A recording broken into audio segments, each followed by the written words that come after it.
திமுகவுள்ள போன பிறகு இவர் என்னன்னு கூப்பிடுவாங்க. முன்னாள் முதலமைச்சர்லாம் திமுகவுள்ள அவ்வளோ சீக்கிரம் கூப்பிட முடியாது. DMK won't allow it. அங்கே முதலமைச்சர் முன்னாள் முதலமைச்சர் எல்லாம் ஒரே ஒருத்தர் தான். கலைஞர் இருந்த வரைக்கும் கலைஞர், இன்னைக்கு ஸ்டாலின்.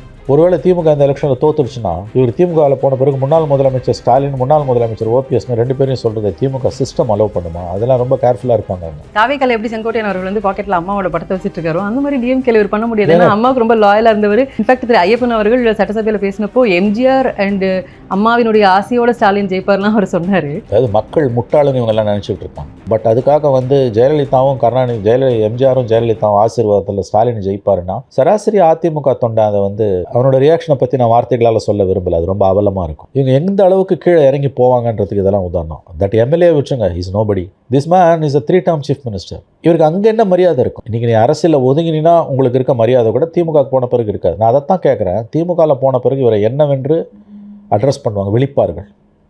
ஆனால் இன்னும் நான் சேர்ந்துட்டேன் அப்படிங்கிறத அவர் சொல்லலை. பட் அதுக்கு பிறகு அவர் சேர்ந்தா என்ன, சேராட்டி என்ன? திரு பண்டோட்டி ராமச்சந்திரன் அவர்கள் வந்து தனியாக கட்சி தொடங்கி அப்போ அதில் அவர் சொல்கிறாரு ஓபிஎஸ்சினுடைய சாப்டர் க்ளோஸ்னு. மேபி அதுக்கப்புறமாக இவர் எடுத்த முடிவார். அது எல்லாருக்கும் தெரியுங்க. பண்டோட்டி சொல்லணும்னு அவசியம் கூட இல்லை. எவ்வளோ தூரம் கீழே போக முடியுன்றதுக்கு ஓபிஎஸ் வந்து ஒரு உதாரணம். கற்பனை பண்ண முடியாத அளவுக்கு ஒரு கீழே போயிருக்கார். மற்றவங்க போகலாங்க டிஎம்கே, நீங்கள் எப்படி போவீங்க? இவரை 3-term சீஃப் மினிஸ்டரையா? எப்படி போக முடியும்? இந்த எண்ணம் உனக்கு எப்படி வருதுன்ற மனசில் அந்த புத்தி எப்படி வருது? அதாவது ஒரு ஸ்டேச்சர் வந்துடுச்சு உங்களுக்கு. சீஃப் மினிஸ்டராக இருந்து டெப்டி சீஃப் மினிஸ்டர் ஆனீங்க. இப்போ அதை விட தாண்டி போய் திமுகவில் ஒரு எம்எல்ஏ ஆக போகிறீங்க. திமுகவுக்குள்ளே உங்களுக்கு என்ன பதவி கொடுப்பாங்க அதை சொல்லுங்கள். திமுகவுள்ள முதலமைச்சர்ன்றது ஒரு குடும்பத்துக்கு வந்து ரிசர்வ் ஆனது.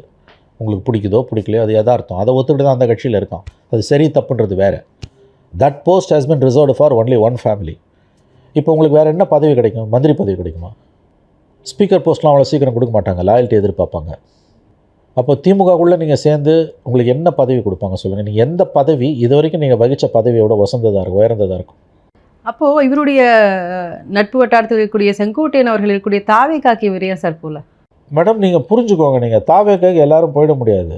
இந்த மாதிரியான பொலிட்டிக்கல் கேரக்டர்ஸோட எக்ஸ்பெக்டேஷன்ஸ் தாவேக்கால நிறைவேறாது. ஓபிஎஸ், பிரேமலதா, டாக்டர் ராம்தாஸ் இவங்கெல்லாம் அங்கே போகவே முடியாது. Their ambitions are different. அது என்னன்றது எல்லாருக்கும் தெரியும். அதை நம்ம சொல்ல வேண்டிய அவசியம் கிடையாது.